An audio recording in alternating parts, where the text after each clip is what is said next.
हर हर महादेव। मैं हूं आपकी सरगम और सनातन की विरासत में आप सभी का फिर से बहुत बहुत स्वागत है। तो पिछले वीडियो में मैंने आपको पंचवटी से जुड़े गोदावरी घाट पर जितने भी मंदिर थे उन सबके दर्शन कराए थे, जिनमें से कपालेश्वर मंदिर, नरुशंकर मंदिर, गोराराम मंदिर और भी मंदिरों के दर्शन कराए थे। तो मैं आपको लेकर के चलती हूँ यहाँ पंचवटी के साथ साथ तपोवन के भी दर्शन कराने।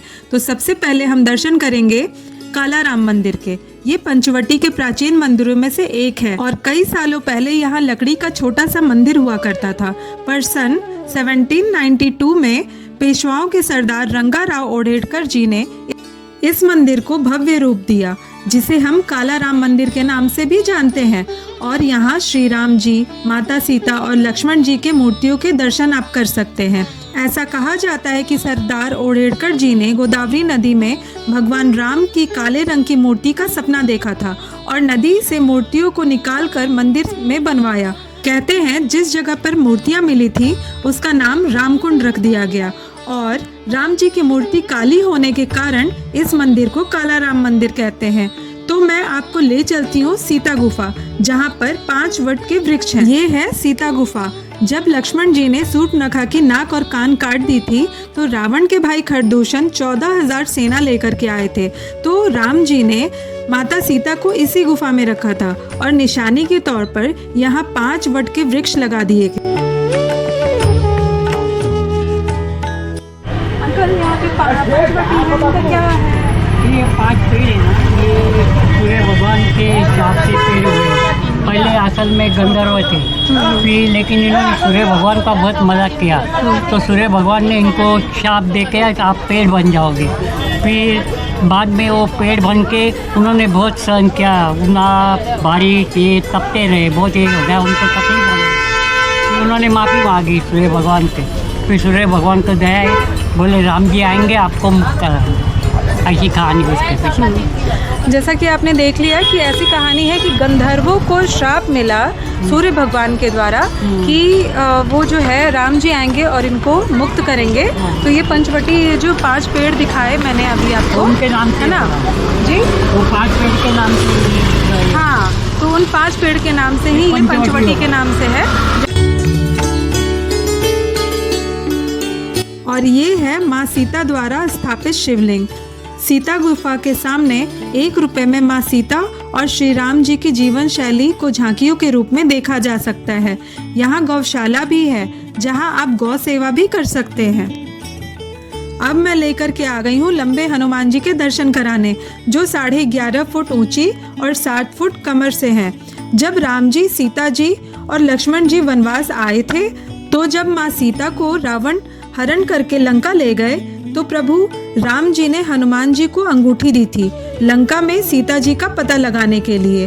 बीच में समुद्र पड़ा, समुद्र को लांघने के लिए और निशाचरों का नाश करने के लिए ये रूप धरा, तभी इनको लंबे हनुमान जी कहते हैं। द्वापर युग में जब पांडव अज्ञातवास में 12वें वर्ष में आए, यहाँ 10 से 12 किलोमीटर पांडव बाड़ी पड़ता है।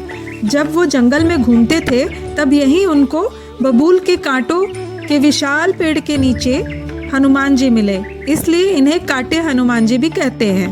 कहते हैं पांडवों ने हनुमान जी की बहुत सेवा की, तभी अर्जुन को प्रसन्न होकर वरदान दिया, जब भी महाभारत युद्ध होगा उस वक्त विश्व की कोई भी शक्ति युद्ध को रोक नहीं सकती, इसलिए मैं तुम्हारी ध्वजा पर बैठकर तुम्हारा रक्षण करूंगा। उस समय से अर्जुन का नाम कपिध्वज पड़ा। यहीं थोड़ी दूर पर एक पुल मिलेगा, जिसके नीचे से पानी की एक मोटी धारा बहती है। कहा जाता है कि इसी जगह पर माता सीता की रक्षा के लिए लक्ष्मण जी ने लक्ष्मण रेखा खींची थी और यह पानी किसी समय अग्नि रेखा हुआ करती थी। कहा जाता है कि जब रावण दूसरी तरफ से भिक्षा मांगने आया तब माता सीता ने इसी अग्नि रेखा को पार करके भिक्षा दी और उसी वक्त ये अग्नि रेखा जल रेखा में परिवर्तित हो गई और आज इस जगह को अरुणा नदी के नाम से भी जाना जाता है। मंदिर से दूसरी तरफ जब हम आते हैं तो वो स्थान है जहाँ पर सीता माता का हरण किया था। तो जानते हैं यहाँ के पंडित जी से। इस जगह को सीताहरण मंदिर कहते हैं। ये सीता जी है, रावण को दोनों हाथों से भिक्षा दे रही है। ये लंकाधिपति राजा रावण जोगी बन के इस जगह से भिक्षा मांगी, ओम भवती भिक्षान दे। इसके पीछे मंदिर का जीर्णोद्धार हो रहा है, इसलिए मूर्ति यहाँ पे रखी हुई है, नव निर्माण काम चल रहा है। इसी रोड से पीछे नदी बह रही है, इस नदी को लक्ष्मण रेखा कहते हैं। त्रेता युग में अग्नि थी, अब जल रेखा है। उस रेखा को लांग के लक्ष्मण जी का वचन तोड़ के माता जी यहाँ पे रावण को भिक्षा देने आई। रावण यहीं से उठा के लंका ले गए। बुधवार के दिन दोपहर को त्रेता युग महाग शुद्ध अष्टमी के दिन रावण सीता जी को लंका ले गए। अभी भी बुजुर्ग लोग कहते हैं कि बुधवार के दिन अपने हिंदू धर्म में अपनी माँ या बेटी को या बहू को माँ के ससुराल भेजते लाते नहीं है। इसका मूल जो कारण माना जाता है, तो रावण सीता जी को बुधवार के दिन ले गया त्रेता युग में, इसलिए कहा जाता है कि बुध जाएगी तो आएगी, कभी बुधवार को भेजते नहीं, विदा नहीं करते। हर मंदिर में आप लोग जाओगे तो हिंदुस्तान में राम लक्ष्मण सीता राम, सामने हनुमान जी है, लेकिन इस जगह पे अकेली जगत की रक्षा करने वाली एक वनवासी होके भी राजा रावण को भिक्षा देने के लिए खड़ी है, वो ये जगह है। और रावण लंके से यहाँ पे आता है, ये जगह वही है, रावण यहाँ पे खड़ा है। इस जगह को सीताहरण मंदिर कहते हैं। इसके पीछे रामघाट तक इस एरिया को पंचवटी कहते हैं। इससे आगे तपोवन है, जहाँ रावण की बहन शूर्पणखा उसकी नाक कान कटी हुई है। नाक काटने से नासिक नाम पड़ा हुआ है। ये पूरा तप करने से तपोवन नाम पड़ा हुआ है। ये पूरा जंगल था पहले, दंडक वन, दंडक अरण्य। अब पूरी बस्ती बढ़ गई है। बस्ती का महत्व नहीं। आप इतने दूर क्यों आते हैं? ये भूमि पवित्र भूमि का महत्व, साधु संत लोग जाते हैं, ये भूमि के लिए आते हैं। कुंभ का मेला इसीलिए लगता है कि स्थान का महत्व है, तीर्थों का महत्व है। बोलो सीता माता की जय। तो यहाँ के बाद चलते हैं तपोवन, जहाँ सबसे पहले लक्ष्मी नारायण के दर्शन होते हैं। हम सबको पता है कि हर 12 वर्षों में कुंभ के मेले का आयोजन होता है, और जब भी कुंभ का मेला नासिक में होता है तो कलश की पूजा यहीं से होती है। इसी मंदिर में साधु संत यहीं रुकते हैं, दर्शन करते हैं, फिर आगे बढ़ते हैं।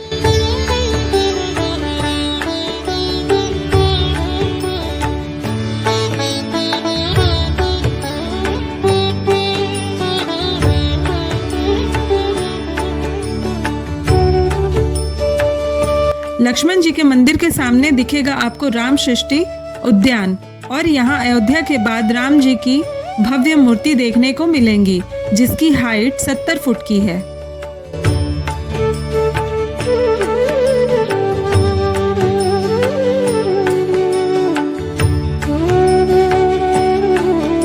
ये है सर्वधर्म मंदिर। यहाँ से आगे बढ़ेंगे तो दर्शन करेंगे हम शनिदेव के प्राचीन मंदिर में। शनि महाराज के दर्शन के बाद चलते हैं गोदावरी कपिला संगम दर्शन के लिए। ये है कपिला नदी का संगम। ये है गोदावरी नदी, जो कपिला नदी से आकर मिलती है, और उसी के ठीक बिल्कुल पीछे कुछ प्राचीन गुफाएं हैं, जहां पर प्रभु श्री राम जी रहा करते होंगे। यहाँ पर 11 गुफाएं हैं, और यहाँ प्रभु श्री राम के और महादेव के मंदिर हैं। ये है कपिला नदी, जिसमें कपिल मुनि ने तप करके इनको प्रकट किया था। यहाँ पर किसी समय में कपिल मुनि का आश्रम हुआ करता था। भगवान और सीता माता जी का दर्शन है। जो 3 भगवान यहाँ खड़े हुए थे, ब्रह्मा विष्णु महेश, 3 भगवान के चरण लगने से 3 तीर्थ है, 3 कुंड है। 3 भगवान को साक्षी मान के सीता माता ने ये जगह अग्नि में प्रवेश किया था। ये अग्नि कुंड है। जो रावण लेकर गए सीता माता का मायावी रूप, रावण लेके गए पंचवटी सीता गुफा से। जो सीता माता का असल रूप 3 भगवान के सामने अग्नि में गुप्त रखा था, ये अग्नि कुंड है। बीच में वाला मुक्ति कुंड, ये सीता माता स्नान करने वाली जगह सौभाग्य तीर्थ कहा जाता है। कपिल ऋषि तप करके लाए कपिला नदी, और त्र्यंबकेश्वर से आती गोदावरी, 2 नदी का संगम होता है। और ये है राम जी की कुटिया, जहाँ पर श्री राम जी रहा करते थे, और ये वही कुटिया है जिसको लक्ष्मण जी ने घास और पत्तों से बनाया था। और ये हनुमान जी, ये है राम पादुका, जो अयोध्या की मिट्टी से बनाया गया है।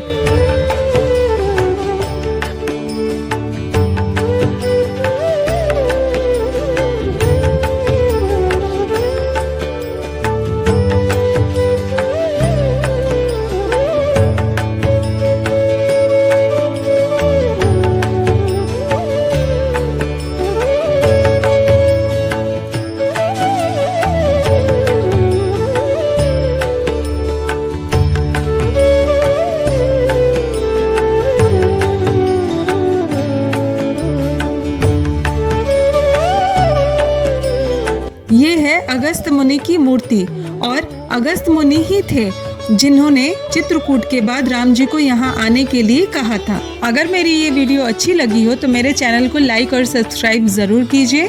तब तक के लिए हर हर महादेव।